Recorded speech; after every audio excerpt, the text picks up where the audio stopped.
गरीब भाई की अमीर बहन। किशोर और पिद्दी दो भाई बहन थे। पिद्दी बहुत खर्चीले स्वभाव की थी। वो जितना कमाती अपने ऐशो आराम में पैसे उड़ा दिया करती। लेकिन किशोर समझदार था, घर को साथ लेकर चलना जानता था। अपनी बहन के जितना कमाता तो नहीं था, लेकिन फिर भी वो किसी तरह घर का खर्च चला लेता था। एक दिन पिद्दी किशोर से कहती है, किशोर तुम थोड़ा ज्यादा क्यों नहीं कमाते? मेरे दोस्त रोज मेरा मजाक उड़ाते हैं। अरे बहन, मैं कोशिश तो कर रहा हूँ। अच्छा सुनो, अगले महीने रक्षाबंधन है, मुझे सोने का हार चाहिए, इससे कम कुछ भी ना लूंगी। अरे दिला दूंगा बहन। किशोर को पूरी रात नींद नहीं आती। उसके दिमाग में बस ये चल रहा था कि उसकी माली हालत इतनी बिगड़ चुकी है, अब वो सोने का हार कहाँ से लाएगा। अगले दिन किशोर सुबह सुबह घर से ये बोलकर निकल गया कि पिद्दी, मैं गांव से बाहर जा रहा हूँ, कुछ दिन घर नहीं आऊंगा। किशोर ने अपने काम के साथ साथ फेरी में कपड़े बेचने भी शुरू कर दिए, जिससे वो ज्यादा से ज्यादा पैसे कमा सके। रात में वो एक बिल्डिंग की चौकीदारी भी करने लगा। अपने काम से थोड़ा बहुत समय निकालकर बस कुछ घंटे की नींद ले पाता था। और कब वो कुछ दिन एक महीने में बदल गए और रक्षाबंधन भी आ गया, पता ही नहीं चला। लेकिन किशोर अभी तक घर वापस नहीं लौटा। जहाँ वो काम करता था, पिद्दी के नाम का गुल्लक रखा हुआ था। किशोर ने उस गुल्लक को फोड़ा और सारे पैसे इकट्ठा करके एक सोने का हार खरीद लिया। घर में पिद्दी किशोर का इंतजार कर रही थी। तभी किशोर आता है। कहाँ चले गए थे? 4 दिन का कहा था और 1 महीने से पता नहीं कहाँ गायब हो गए थे। मैंने बस एक हार मांगा था और तुमने तो घर ही छोड़ दिया। अरे मुझे थोड़ा काम मिल गया था। कुछ नहीं, सब समझती हूँ, बहाने थे तुम्हारे। अपनी बहन के लिए इतना भी नहीं कर सकती, कैसे भाई हो? चलो यहाँ बैठो, राखी बांधती हूँ। पिद्दी ने किशोर को राखी बांधी। वैसे ही किशोर ने अपनी बहन के हाथ में सोने का हार रख दिया। उसकी खुशी का कोई ठिकाना नहीं था। वो मिठाई खिलाए बिना ही नेकलेस लेकर चली गई और शीशे के सामने अपने गले में हार रखकर देखने लगी। किशोर ने लड्डू उठाया और खुद ही खा लिया। ऐसे कई साल गुजर गए। एक दिन पिद्दी की नौकरी छूट गई। अब वो पूरी तरह किशोर पर डिपेंड हो गई थी। आए दिन किशोर को अपने महंगे महंगे शौक गिनाकर उससे पैसे मांगा करती थी। किशोर, कुछ पैसे देना, मुझे पार्लर जाना है। किशोर बिना कुछ बोले उसे पैसे दे देगा। ये क्या, 500? अरे इतने में तो मुझे पार्लर में एंट्री मिलेगी बस। अच्छा, देता हूँ ना ज्यादा। तुम कैसे भाई हो, अपनी बहन के लिए इतना भी नहीं कर सकते। किशोर ने जेब से 2000 का नोट निकाला और उसे दे दिया। किशोर गरीबी में रह लेता था, लेकिन अपनी बहन को कभी कोई कमी नहीं होने देता था।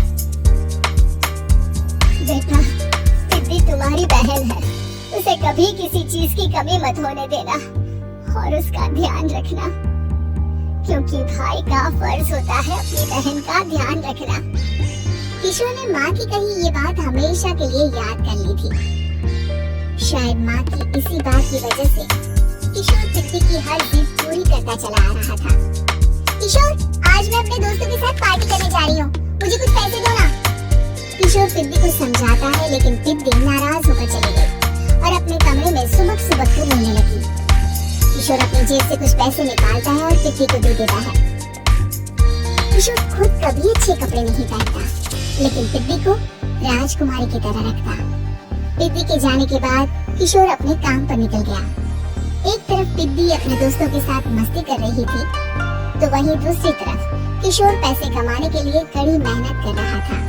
कुछ और दिन ऐसे ही बीत गए। एक दिन पिद्दी एक लड़के को लेकर घर आई और उसे किशोर से मिलवाया। किशोर, मुझे इस लड़के से शादी करनी है, लेकिन इनके मम्मी पापा बोल रहे हैं कि उनको दहेज में एक कार चाहिए, तभी वो मीरा और पंकज का रिश्ता कबूल करेंगे। लेकिन बहन, कार खरीदना कोई सब्जी खरीदने के बराबर तो नहीं है। कैसे भाई हो तुम, अपनी बहन के लिए इतना नहीं कर सकते? देखो, मैं ज्यादा इंतजार नहीं कर सकती, तुम्हें 1 साल में मेरे लिए कार खरीदनी ही होगी। अच्छा पंकज, एक काम करो, कल तुम अपने माता पिता को घर बुला लो, मैं उनसे तुम्हारे और पिद्दी के रिश्ते की बात कर लेता हूँ। अगले दिन किशोर के छोटे से घर में पंकज और उसके माता पिता आते हैं। बेटा, तुम्हारी बहन ने हमारी शर्त तो बता ही दी होगी। जी बेटा, तुम तो इतने छोटे घर में रहते हो, दहेज कहाँ से लाओगे? मैं अपनी बहन की खुशी के लिए सब कुछ कर सकता हूँ। पंकज और पिद्दी का रिश्ता तय हो जाता है।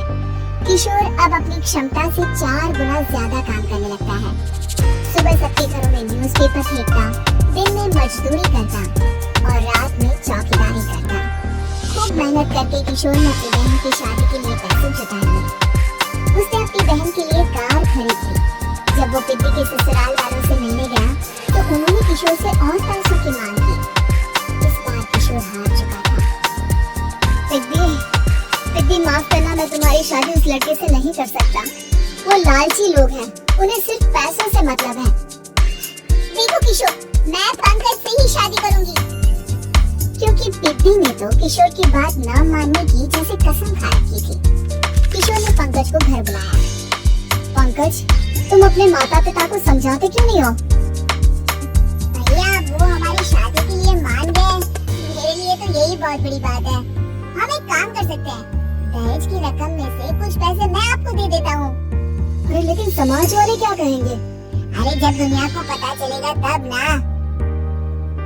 अच्छा, कुछ पैसे मैं अपने मालिक से कर्ज में ले लेता हूँ।